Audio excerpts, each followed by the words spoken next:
Monsieur Cuvillier, vous êtes un inventeur de la photo, vous êtes dans la maison de l'invention de la photo où Niepce et Daguerre ont travaillé. Quelle impression ça vous fait? Ça m'intéressait énormément de connaître les origines enfin de la photographie et je suis très impressionné effectivement de voir qu'il reste dans cette maison beaucoup de traces de l'inventeur de la photographie, Nicéphore Niepce. Bon, alors après la photo, il y a effectivement l'image animée, le cinéma, et moi je suis arrivé au moment où précisément je pouvais apporter quelque chose à l'image cinématographique, notamment par la focale variable. Donc je relie forcément la photo, le cinéma et la focale variable. C'est un tout, c'est le prolongement de l'invention de Nicéphore Niepce. Vous êtes l'inventeur de l'objectif à focale variable. Mhm. On résume en général par le mot zoom et d'autres personnes régulièrement nous disent non, il n'est pas l'inventeur du zoom. Pouvez-vous me préciser la réalité? Si, la réponse est facile. Bon, alors effectivement, je suis à l'origine de la focale variable et j'étais à la Sommertio. Je venais d'être embauché d'ailleurs à la Sommertio.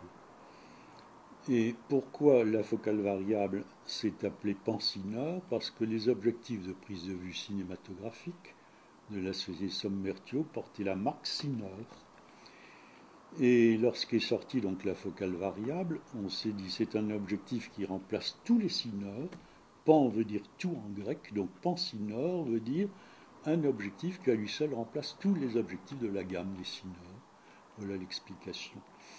Alors tous les objectifs à focale variable fabriqués et vendus par Sommertio ne portaient pas la marque Zoom qui n'existait pas à l'époque, mais la marque Pansinor. Alors Zoom est venu beaucoup plus tard, lorsqu'Angenieux, en 1958, c'est-à-dire 8 ans après la sortie des premiers Pansinor, a sorti sa focale variable, il l'appelait Zoom. Et l'appellation en fait recette, puisqu'après, les Japonais, enfin tous les fabricants d'objectifs à focale variable ont appelé zoom. Il faut reconnaître que ça sonne bien.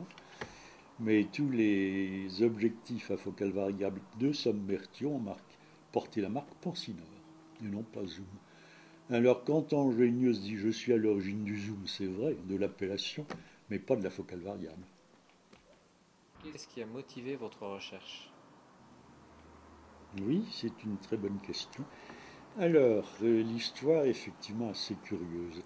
Bon, je suis rentré à la Sommertio en 1947, ça m'a sorti de l'école centrale, et j'avais un ami, un camarade de classe, qui m'a dit, je viens d'apprendre que tu étais rentré à la Sommertio, j'ai une caméra Paya avec une tourelle équipée de 3 objectifs Sommertio. C'est pas mal, mais si on pouvait avoir un objectif unique à focale variable, forcément, pouvant remplacer la tourelle, ce serait extraordinaire. J'y crois pas plus que ça, mais enfin, si tu as un moment à réfléchir, j'ai réfléchi et j'ai trouvé une solution. Or, la chose extraordinaire, c'est que je ne savais pas que des essais avaient déjà été entrepris en Allemagne, aux États-Unis, et avaient échoué. De sorte que le problème, c'est pas qu'il ne se posait pas, il ne se posait plus. C'était considéré comme une utopie, c'était pas possible d'avoir un objectif à focale variable qui, pendant la variation des éléments optiques permettant d'avoir la variation de la focale, puisse maintenir la mise au point de l'image sur la pellicule et également son éclairement. Donc le problème était assez complexe puisqu'il fallait effectivement faire varier la focale tout en maintenant bien sûr la mise au point et l'éclairement de l'image. Donc c'est ce problème-là que je me suis posé. La société ne l'a pas posé, c'est vraiment un travail personnel. Et même les premiers essais enfin, du Pansinol sont faits chez mon ami Richard Cornu dans sa propriété du PEC. Donc évidemment la société suivait un peu enfin, la progression de cette histoire, mais le problème n'a pas été posé par la société, c'est vraiment un travail très personnel. Quel est votre parcours universitaire et professionnel? Oui. Alors, lorsque je suis rentré à la Sambertio en 1947, je terminais mes études à l'école centrale. Donc, avec mon diplôme d'ingénieur en poche, j'ai été embauché par la Sambertio. Et quand il s'est agi, bien sûr, de faire un prototype et de faire un film d'expérimentation, c'est avec mon ami Richard Cornu, dans sa propriété du PEC, que nous avons fait. Donc ça a été vraiment une affaire très personnelle. Bon, lorsque le prototype a été exécuté, avec bien sûr l'aide de la société Sammertio, le problème s'est posé de dire, bon, c'est bien joli ça, mais maintenant il faut le fabriquer, cet objectif. Alors j'étais à Paris, puisque la Sambertio a deux usines à Paris, dont le siège social, où j'ai commencé ma carrière, et puis une petite usine à Dijon que je ne connaissais pas. Les usines parisiennes fabriquaient des optiques instrumentales, à usage militaire pour la plupart, et la petite usine de Dijon fabriquait déjà des objectifs Sambertio à focale fixe, qui équipaient les caméras de l'époque. Alors on m'a offert la direction de l'usine de Dijon, que je ne connaissais pas, j'avais 27 ans. Et je suis arrivé là, bon, j'étais très bien accueilli comme je l'avais été à Paris, et j'ai commencé une carrière de directeur d'usine à 27 ans. C'est assez séduisant pour un jeune ingénieur. Alors le succès du Pansineur, l'objectif à focale variable, a été tel que pour répondre à la demande, il a fallu bien sûr développer les moyens en équipement et en effectifs. Donc ça a été une carrière industrielle qui était véritablement passionnante pour le jeune ingénieur que j'étais à l'époque.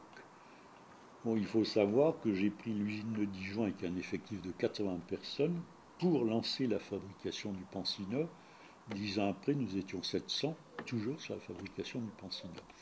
Alors comment expliquer ça? Bon, malgré l'intérêt de l'objectif à focale variable, l'intérêt qu'on connaît maintenant, bien sûr, la concurrence n'est pas venue tout de suite. Pendant 8 ans, de 1950 à 1958, nous avons été les seuls à fournir le monde entier en focale variable. Bon, la concurrence est venue en 1958, donc 8 ans après le démarrage du Pansineur, par la firme française Angenieux, qui a sorti sur une formule différente du Pansineur, bien sûr, son objectif à focale variable qu'il appelait Zoom.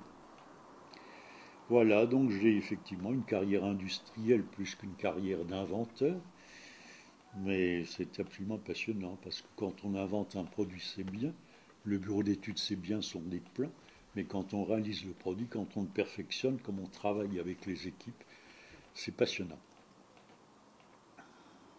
Quel est le principe finalement du Pansinor?